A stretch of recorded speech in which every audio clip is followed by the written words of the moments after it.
जय भीम। आप सभी का मैं रजत मौर्य आप सभी का स्वागत करता हूं बहुजन साहित्य के इस विशेष कार्यक्रम में, जहां पर कि हम बुद्धिकीय प्रबंधन सीखने की कोशिश करते हैं जातक कथाओं के माध्यम से। हमारे बीच मौजूद रहते हैं डॉक्टर जसवीर चावला जी, जिन्होंने एक दशक तक जो जातक कथाएं हैं उनके ऊपर शोध किया है, कई सारी किताबें लिखी हैं और बहुजन साहित्य के प्लेटफॉर्म के माध्यम से अब वो जन जन तक उस बुद्धिकीय प्रबंधन को पहुंचाने की कोशिश कर रहे हैं। स्वागत है डॉक्टर जसवीर चावला जी आपका। धन्यवाद। नमो बुद्धाय। जय भीम। जी, जय भीम, नमो बुद्धाय सर। और धन्यवाद सर आपका कि आप रेगुलर बेसिस पर इस उम्र में भी हमारे साथ जुड़ के और काम कर रहे हैं, ताकि जो बुद्ध के जो संदेश हैं, बुद्ध की जो शिक्षाएं हैं, वो जन जन तक पहुंच सकें। आज किस कहानी के ऊपर हम चर्चा करेंगे सर? बुद्ध की प्रबंधन की जो तकनीक है ना, हम्म। वो इन जातक कथाओं से उभर कर आ रही है। हम्म। धीरे धीरे हम उस जगह पर पहुंच जाएंगे। आज जो कहानी है हम्म। ना, हम्म। क्योंकि ये कहानियां सिर्फ कहानियां नहीं है हम्म। ना। हम्म। इनमें जो प्रबंधन दिखाई पड़ रहा है हम्म। वो एक मूर्त रूप लेगा, है हम्म। ना। मूर्त रूप लेगा। हम्म। लगभग 30 कहानियों के बाद हम्म। दर्शक ये महसूस करने लगे हैं कि नहीं, सचमुच में ये एक नई दिशा, एक नई सोच हम्म। है ना। हम्म। और ये ज्यादा कारगर है, ज्यादा उपयोगी सोच है। हम्म। तो अभी हम सील वर्ग की आखिरी कहानी आज जो है उस पर चर्चा करेंगे। ये इस कहानी का नाम दिया है नलपान जातक। नलपान नल जातक का, ठीक। नलपान जातक है ना। ठीक। और मुझे कहने में कोई संकोच नहीं है कि हम्म। हम जो ये कोल्ड ड्रिंक्स लेते हैं, एक स्ट्रॉ होती है साथ में, हम्म। आपने देखा होगा है ना। हाँ। उसको भी हाँ। नाली भी हम लोग तो स्ट्रॉ कहते हैं, हाँ। लेकिन नलिका, नाली से कह करके उससे हम खींच लेते हैं, है ना। हाँ। है ना, उससे हवा खींचते हैं तो वो साथ में पेय पदार्थ जो है वो अंदर हम्म। आ जाता है ना। हाँ। तो ये इस उस जमाने में, है ना, नलिका का क्या स्वरूप रहा होगा। इसमें एक सरकंडा हम लोगों ने बचपन में देखा था, एक बहुत ही हल्का एक तना जैसा होता है, हम्म। जंगली, उसको सरकंडा कहते हैं। हम्म। आप क्या, पता नहीं क्या कहते हैं उसको। मुझे नहीं पता इस बारे में। अच्छा, देखा है आपने कभी कि नहीं? मैंने पिक्चरों में देखा है कि ऐसा कुछ होता है कि जिसको अपन मुंह में डाल के और फिर पानी के अंदर चले जाते हैं, तो हम इजीली सांस ले सकते हैं उससे। अच्छा, नहीं, वो तो मैंने आर्टिफिशियल बनाया होगा। नहीं नहीं नहीं, लेकिन अच्छा, जंगल में कुछ घास रहती है वो अजीब तरह का, या फिर कुछ लकड़ी रहती है, तो आप वो अंदर से खोखली रहती है। खोखली रहती है, हाँ हाँ, हाँ, बिल्कुल तो ठीक इजीली है। आप उसको ऐसे मुंह में दबाकर और पानी के अंदर जा सकते हैं। मुझे नाम उसका ओके। याद नहीं आ रहा। हाँ, नहीं तो उसी तरह की चीज होती है सरकंडा। लेकिन हम लोगों ने देखा है बचपन में, उससे हम खेलते भी रहे हैं। हम्म। घास सरीखा ही होता हम्म। है ना। घास सरीखा ही होता है, और उसका हम लोगों ने देखा बचपन में, उसका प्रयोग करते थे। उसके टुकड़े जो है काट करके हम्म। हम लोग छीप बनाते थे। मछली अच्छा। पकड़ने के लिए जो छीप होती है ना, हम्म। है ना, वो उस छीप पे क्या, एक धागे के साथ उसको बांध देते तो बहुत हल्का होता है, पानी में तैर जाता है। हम्म। तो जो धागा है उसमें लगा होता था वो कांटा, और आगे करके धागे में बंधा हुआ है ये सरकंडे का टुकड़ा। तो जब ये पानी में डालते हैं इस हम्म। छिप धागे को, तो वो धागे के साथ बंधा हुआ कांटा नीचे चला जाता है, और ये जो सरकंडे का टुकड़ा है ये ऊपर पानी पे तैर रहा है। हम्म। अब अगर मछली उसको खाने को आएगी, चारा चारा उसको बोलते थे, हम्म। उसमें केंचुआ लगाया है या आटा लगाया है या जो भी अपने खाने के लिए मछली के लिए लगाया है, तो जब वो उसको, उसमें मछली जब खींचेगी उसको, हाँ। उस कांटे में उसमें से खाने की कोशिश करेगी, तो हम्म। ये जो सरकंडे का टुकड़ा है ये पानी के अंदर खींच के साथ डूबेगा। तो हमें तो पता जो चलता है कि जो मछली मछली पकड़ का रहा है फंस उसको गए। पता लग जाएगा हाँ कि हाँ। ये देखिए मछली खींच रही है उसको। हम्म। और तब वो छिप को खींचेगा, और हम्म। वो कांटा उसके उसमें चुभ जाएगा, हम्म। उसके गलफर में, मुंह में, क्योंकि मुंह से ही खींच रही है, हम्म। उसमें वो कांटा चुभ जाएगा और वो छिप के साथ निकल आएगा। ये तरीका फिशिंग फिशिंग रॉड जिसको कहते हैं, है हम्म। ना। अब तो वो ऐसे घुमा के चेन वाली देखा होगा आपने हाँ, अंग्रेजी अब तो पिक्चरों काफी में, हाईटेक चीजें हो गई हैं। उस हाईटेक। लेकिन बचपन में अभी भी देखे होंगे गांव में इसी तरह से लोग मछली हाँ। पकड़ते हैं उससे, है ना। हम्म। तो खैर, ये सरकंडे की भूमिका हो गई कि इस ढंग का सरकंडा होता है ना। अब ये कहानी में इसका उपयोग है, कहानी में नलपान हम्म। जातक में, है ठीक। ना। तो वो कई बार पूरा खोखला नहीं होता है, उसके अंदर कुछ मटेरियल सा होता है ना। अ, तो वो पूरा अगर खोखला मिल जाता है तब तो आप उससे पूरा खींच सकते हैं, है ना। लेकिन अगर मान लीजिए कि आपका 1 फुट भी मिल गया खींचने वाला, तो आप उसका काम नलकी की तरह से यूज कर सकते हैं, है ना।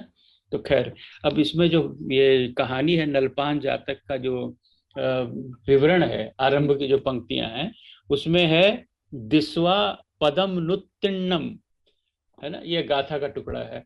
यह गाथा शास्ता ने कौशल जनपद में चारिका करते नलकपान ग्राम पहुंच नलकपान केतक वन में पुष्करणी पर विहरते हुए नलदंड सरकंडों के विषय में कही, है ना। अब ये जो जगह है, यानी शास्ता जो है भगवान बुद्ध जो चारिका कर रहे हैं, चारिका करते हुए नलक पान गांव है ना, वहां पर पहुंचे हैं और वहां पुष्करणी मतलब एक सरोवर हो गया और उसके किनारे वो विहर रहे हैं, और तब सरकंडों के विषय में तो ये गाथा क्यों कही गई, ये तो इन्फॉर्मेशन हो गई। अब ये क्यों कही गई, इसको वर्तमान कथा में बुद्ध घोष लिखते हैं।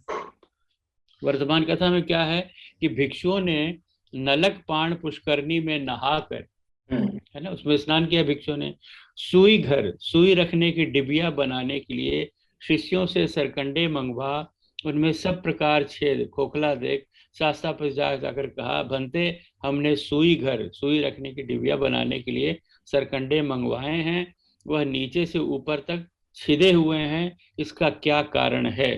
शास्ता ने कहा, भिक्षु यह मेरे प्राचीन अधिष्ठान संकल्प हैं, कह अतीत आख्यान उपस्थित किया, है ना। अब देखिए इसमें होता क्या है, इसको चूंकि उस समय की भाषा है आपकी समझ में नहीं आई होगी, है ना, लेकिन मैं इसको समझाता हूँ।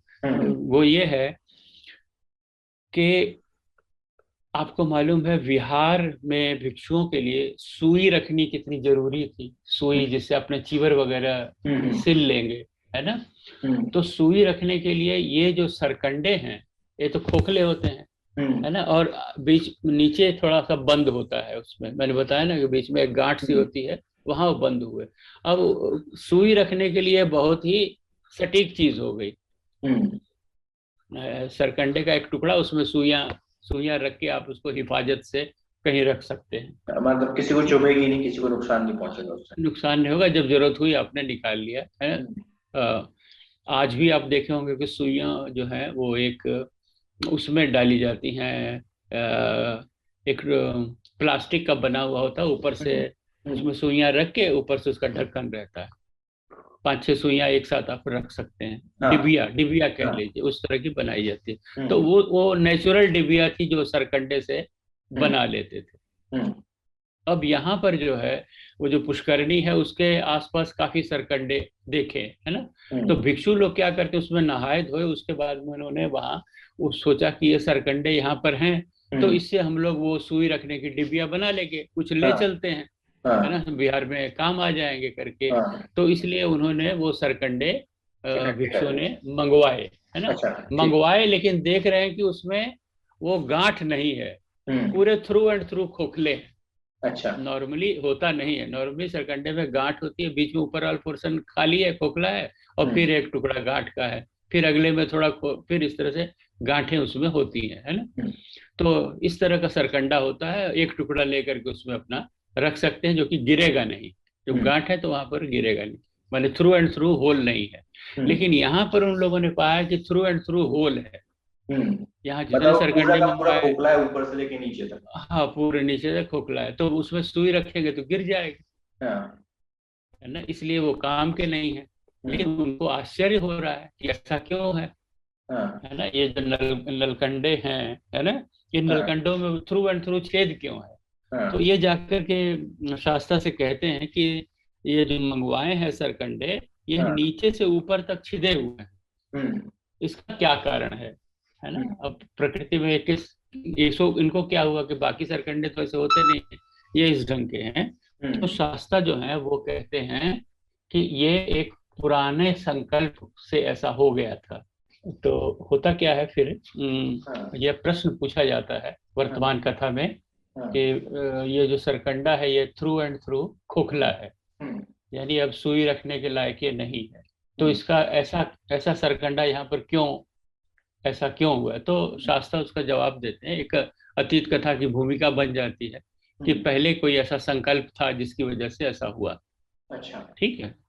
अब जाहिर है कि लोग जानना चाहेंगे कि पहले क्या हुआ था, है ना।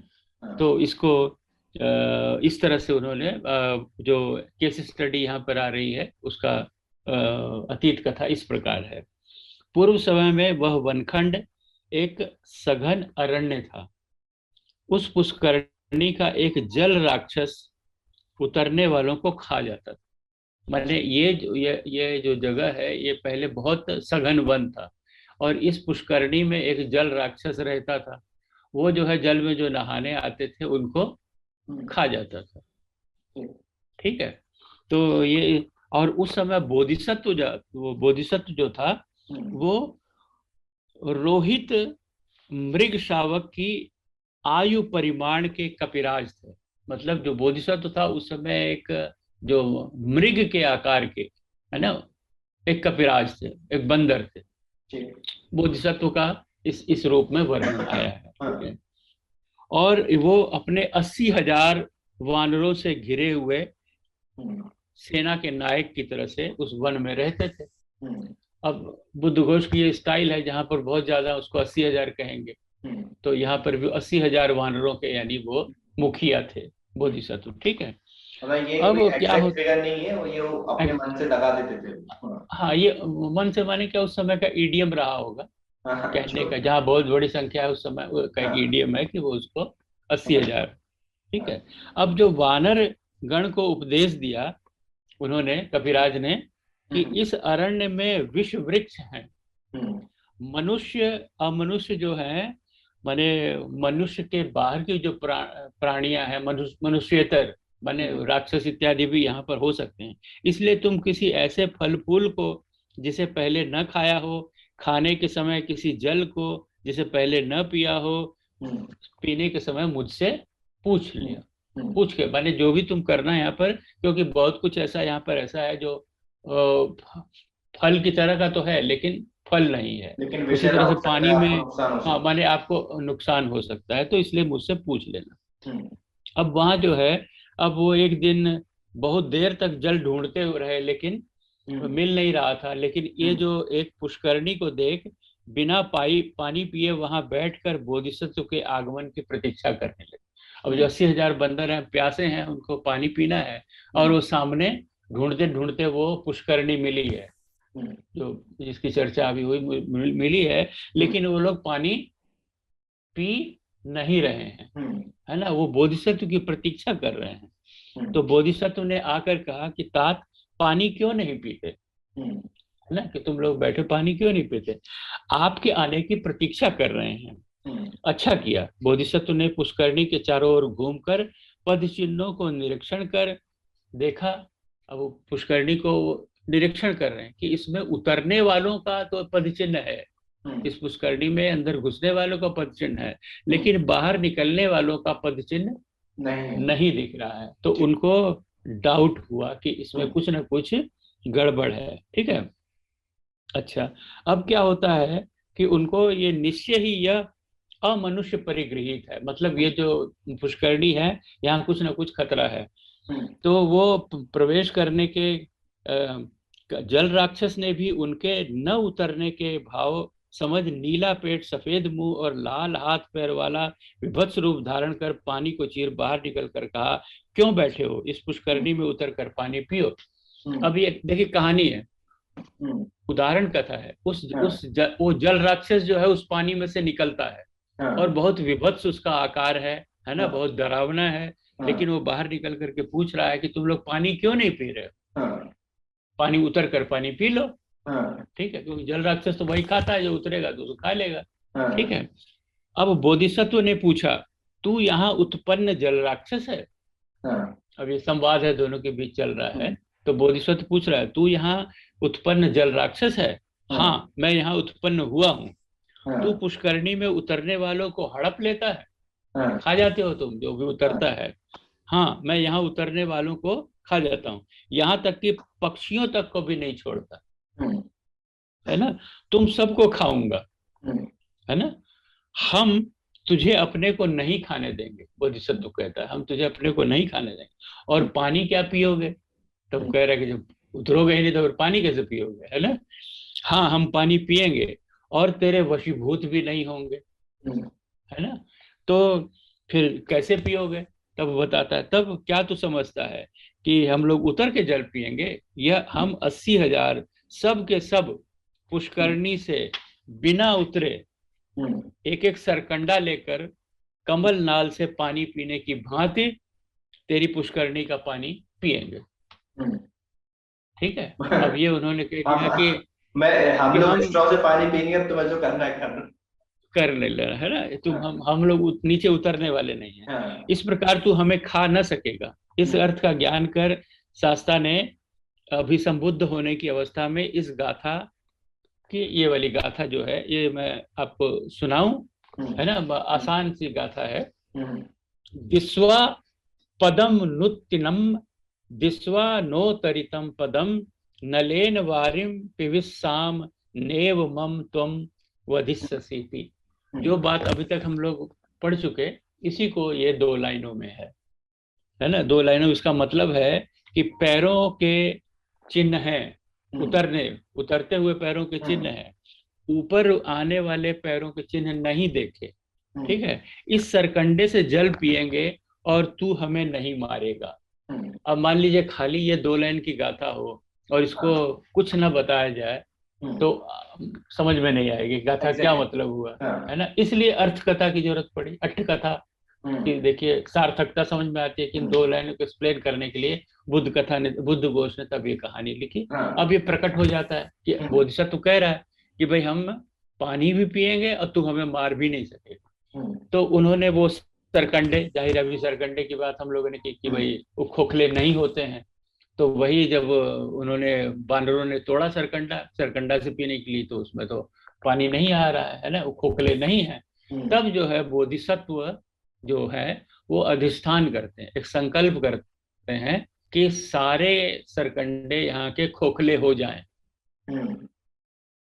ठीक है। तो उनके इस तरह के संकल्प करने से सारे सरकंडे उस एरिया में जितने उगे हुए थे सब खोखले हो गए। और सब बंदरों ने, 80,000 बंदरों ने उसी सरकंडा एक एक लिया और उसमें से पानी खींच लिया, पुष्करणी से पानी पी लिया और अपनी प्यास बुझा ली। तो यहाँ पर एक 4 कथाओं का और दिया हुआ है, बताया है कि 4 रिद्धियां होती। अब ये थोड़ा सा इसमें चाहूंगा कि इस पर हम लोग बाद में चर्चा करेंगे, सच है कि झूठ है ना। लेकिन कहानियों के माध्यम से उन्होंने 4 रेफरेंसेस दिए हुए हैं कि 4 रिद्धियां होती हैं और उनको आगे समझाएंगे। जैसे वटुक जातक है, फिर आपके एक जातक है घटिकार जातक है ना। इसमें चीजें बताई गई हैं। तो इसमें उसमें एक तथ्य ये है कि जो बोधिसत्व है उसके पास ऐसी शक्ति होती है कि जो संकल्प करता है वो पूरा हो जाता है। अच्छा। है ना। तो उसने, हाँ, वो उसके संकल्प से, अब वो जाहिर है कि उसको सबको खोखला तो बनाए नहीं होंगे, है ना। सब उसको कि एक एक सरकंडा पकड़ के उसके को खोखला किए होंगे तब पिए होंगे, ऐसा नहीं है। उसके अधिष्ठान से ही, है ना, उसके संकल्प करने मात्र से ही जो है वो सारे वहाँ के। मैं यहाँ पे अब आपसे हो डिफर सकता करता है हूँ, मतलब कि हमने उन्होंने एक एक अनसाइंटिफिक करके ही। लगे। हाँ, अनसाइंटिफिक ही है, टेक्निकली वो चीज पॉसिबल नहीं है, लेकिन ये चीज हाँ पॉसिबल है कि उन्होंने ये कहा हो कि भाई एक एक सरकंडा आप उठा लो और उसको इस तरीके से छेद करो कि वो पूरा आर पार हो जाए। तो सबने एक एक उठा के छेद कर दिया होगा और वो आर पार हो गया होगा, तो इजीली उन्होंने फिर उससे पानी पिया होगा। हाँ। ये तो अब प्रैक्टिकली चूंकि पॉसिबल है। कहाँ पॉसिबल, अब हम लोग उस पर न जाएं, हम लोग क्या जाएं इस पर, इस कहानी में, इस उदाहरण कथा में।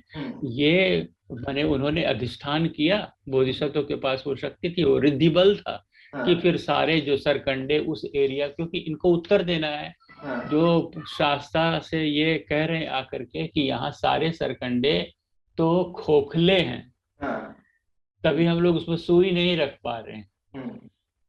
भिक्षुओं की ये प्रॉब्लम थी ना कि वहां से सरकंडे तोड़े थे, उसमें गांठ नहीं थी, उसमें सुई रखना पॉसिबल नहीं था।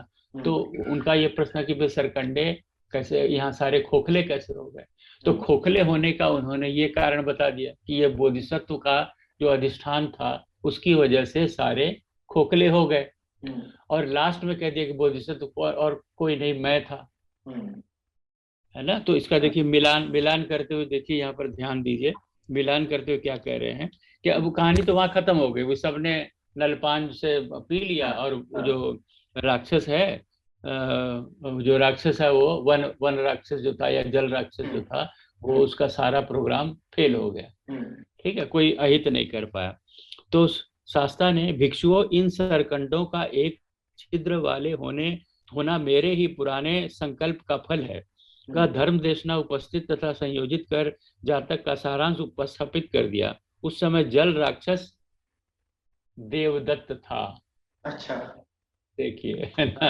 अब कहानी में कहीं और देवदत्त नहीं है, लेकिन यहाँ जल राक्षस देवदत्त था, और 80,000 वानर बुद्ध परिषद और उपाय कुशल जो कपिराज है वो बोधिसत्व, वो मैं ही था। अच्छा। तो देखिए, अब आप कह सकते हैं भाई देवदत्त कहाँ से आ गया इसमें? हाँ। ये तो मान लिया जो भिक्षु है बुद्ध परिषद हो गए, उस समय बंदरों के रूप में बुद्ध परिषद को दिखा दिया। अब आप कहेंगे भाई ये सारे जो आज के भिक्षु हैं ये सारे बंदर थे? कहानी वाक्य की चीज है ये। नहीं, देखिए, बहुत घुमा कर करके ये बात कही जा रही है। बोधिसत्व के माध्यम से हमेशा शास्त्रा जो है ऐसी बात कटाक्ष कहेंगे करते हैं। जो कहीं कटाक्ष हो रहा है कि हाँ। तुम सब बंदर हो, बंदर की नाई एक्ट किए हो। हाँ। क्या क्या एक्ट किया है इन्होंने? देखिए, शुरू में उन्होंने बताया कि जो 80,000 बंदर थे वो हाँ। सब वेट कर रहे थे हाँ। पुष्करणी के बाहर घेर करके, जब तक हाँ। बोधिसत्व नहीं आएगा हम पानी नहीं पिएंगे। नहीं पिएंगे। तुम लोग क्या किए हो? अपनी मर्जी से नहाए हो जा करके। वर्तमान कथा में बता दिया है ना? वर्तमान कथा हम शुरू में ही कहा है कि भाई ये जो सारे भिक्षु जो वहां जा करके उतर के स्नान किए हैं, उसके बाद सरकंडे वगैरह तोड़े हैं और वो मंगवाए हैं, उसमें देख रहे हैं कि सुई सुई नहीं जाएगी, है ना? तब ये प्रॉब्लम, तो प्रॉब्लम क्या है वहां पर? उन्होंने शास्त्रा से पूछा नहीं, विदाउट परमिशन काम किया। और इस वनखंड में कुछ भी हो सकता था, उस जंगल में तुम लोग पानी में घुसे थे, कुछ भी हो सकता था, कम से कम पूछ के तो जाते। हाँ। तो जो बंदर थे वो लोग बोधिसत्व का वेट कर रहे हैं, पूछ पूछ हाँ। रहे हैं परमिशन हाँ। लेकर के, तब फिर उनको उन्होंने उससे बचा लिया, है ना? हाँ। कि भाई उसके अंदर उन्होंने देख लिया अभी उतरने के निशान हैं, निकलने के निशान नहीं है, तो उनको डाउट हुआ बोधिसत्व को कि भाई यहाँ कुछ गलत चीज हो सकती है ना? तो और जल राक्षस का वहां उदाहरण दे दिया, केस स्टडी दे दी। लेकिन सचमुच में वन जल राक्षस होता है नहीं होता, ये सब इमटेरियल है। सरकंडे में होल होता है नहीं होता है, ये भी इमटेरियल है। What is more important, Buddha की प्रबंधन कहाँ पर है कि भाई ऐसे जब आप एक्सकर्शन लेकर के जा रहे हो, टूर करने जा रहे हो अपने विद्यार्थियों के टीम के साथ, साथ। कोई हाँ। ऐसा इलाका है जहाँ अननोन है, तो कम से कम अपने लीडर पर, जो आपका लीडर है ना, जो ग्रुप इंचार्ज है, उसके उसके परमिशन के बिना ये सब न करें। कोई गलत उठा के फल खा लिया, कोई पानी उल्टा पी लिया, है ना? आपका मर्जी, आप आइसक्रीम खा रहे हैं, जो मर्जी कर रहे हैं, है ना? इसका तो इसका वैसा इससे आप सभी लोग रिलेट कर सकते हैं। जब अपन छोटे हुआ करते थे तो मैक्सिमम लोग चिड़ियाघर जरूर गए होंगे स्कूल की तरफ से। मैं तो कई बार गया हूँ, तो मैं ये मान के जी चलता जी हूँ कि आप सभी लोगों कहीं ना कहीं तो चिड़ियाघर या फिर किला, जैसे ग्वालियर में जब मैं था तो चिड़ियाघर जाते थे या किला जाते थे, और हर साल का उनका प्रोग्राम रहता था, तो टूर कराने के लिए लेके जाते थे। तो बताते थे कि देखो, बिना, एक तो लाइन में चलेगा हर शख्स, लाइन कोई नहीं तोड़ेगा। लंच करने जब बैठेंगे तो जब हम बोलेंगे तभी लंच करने बैठना है, कहाँ बैठेंगे ये भी हम आपको बताएंगे। कोई भी किसी भी जानवर के पिंजरे के पास में आपको नहीं जाना है। विशेष तौर पर जो सांप वगैरह के जो पिंजरे हुआ करते थे, उनके पास में आपको नहीं जाना है। मतलब ऐसा, ये उदाहरण मैं इसलिए दे रहा हूँ ताकि आप लोग रिलेट रिलेट कर पाओगे आज की डेट में कि जी जी किसी जी भी, कई बार आपने ऐसा देखा होगा कि कोई चिड़ियाघर में गया है, और वो अभी पिछले कुछ दिन पहले ही अखबार में एक खबर आई थी कि वो चिड़ियाघर में गया और वो सेल्फी लेने के चक्कर में शेर के पिंजरे में ही गिर गया हो। तो कई बार हम जाने अनजाने में ऐसी गलतियां कर जाते हैं कि उसके बाद फिर हमें लेने के देने पड़ जाते हैं। बिल्कुल बिल्कुल, और ये आपने बिल्कुल ठीक पकड़ा है। इस कहानी का भी जो तथ्य है वो यही है, क्योंकि हाँ। ये हमारे यहाँ हिमाचल की घटना यहाँ हुई थी, वही सेल्फी लेने में। हाँ, झरने में गिर गए थे, है ना। तो हाँ, जो भी ग्रुप इंचार्ज, क्योंकि वो उसको उस इलाके का पता है, वो हाँ, आपको सही सही गाइड करेगा। तो हम्म, उसकी परमिशन के बिना ऐसा ना करें। जहाँ हम्म, एक्सकर्शन जाते हैं, इंडस्ट्रियल टूर जाता है या एक ग्रुप जाता है, वहां पर ये आवश्यक है कि भाई आपका जो टीम लीडर है, जो हम्म। इंचार्ज है, उससे आप पूछ करके ही कोई ऐसा काम करें, है ना। कोई सिर्फ खाने पीने तक ही सीमित नहीं है, और भी हाँ, जैसा मतलब आपने कहा हर कि चीज में, वो भाई, तो मैंने एक उदाहरण दिया, हाँ, रिलेटेबल है कि हाँ, इसलिए। हाँ, बराबर, तो परमिशन से काम करें। अब यहाँ शास्ता जो है वो भिक्षुओं के साथ विचरण कर रहे हैं जंगल में। हाँ, तो भाई तुम लोगों ने उनको घुमा करके, वो कह रहे तुम लोगों ने तो बंदरों से भी नीच काम किया, बंदरों में भी इतनी अकल है। हाँ, अब ऐसा ऐसा सीधा कह रहे हैं भिक्षुओं को, इस तरह डांट दें कि तुम लोग नहा लिए उसमें घुस करके, अरे हम्म, मान लो दलदल ही होता या कुछ और हाँ, होता, कुछ एक्सीडेंट हो जाता, कुछ हाँ, ऐसा अघटनीय हो जाता, है ना, हाँ, तो वो तो हो जाता, एक समस्या बन जाती कि नहीं। हाँ, तो बंदरों में, उनका कहने का मतलब था कि बंदरों में भी इतनी अकल होती है। हाँ, वो कटाक्ष इस कर रहे हैं। कहानी के इस कहानी के माध्यम से ये कहा जा रहा है, घुमा हम्म, करके। लेकिन ऐसे सामने नहीं कहेंगे। हाँ, सामने यही उनके कम्युनिकेशन, दिल पे चोट लगेगी, है ना, अच्छा हाँ, कुछ बुरा। तो ये उदाहरण कथा के द्वारा ये बता दिया कि हाँ, देखिए, ये तुम्हारा तो ग्रुप 80,000 बंदर जो थे, हाँ, उसको भी जब मैं लीड कर रहा था, जो कपिराज लीड कर रहा था, और वो इतना अनुशासन में थे, तो हाँ, संख्या इज नॉट ए मैटर कि हाँ, आप, मैं समझ, कोई हो सकता है, अरे यार इतने थे, 500 को हम कैसे कंट्रोल करेंगे, हम्म।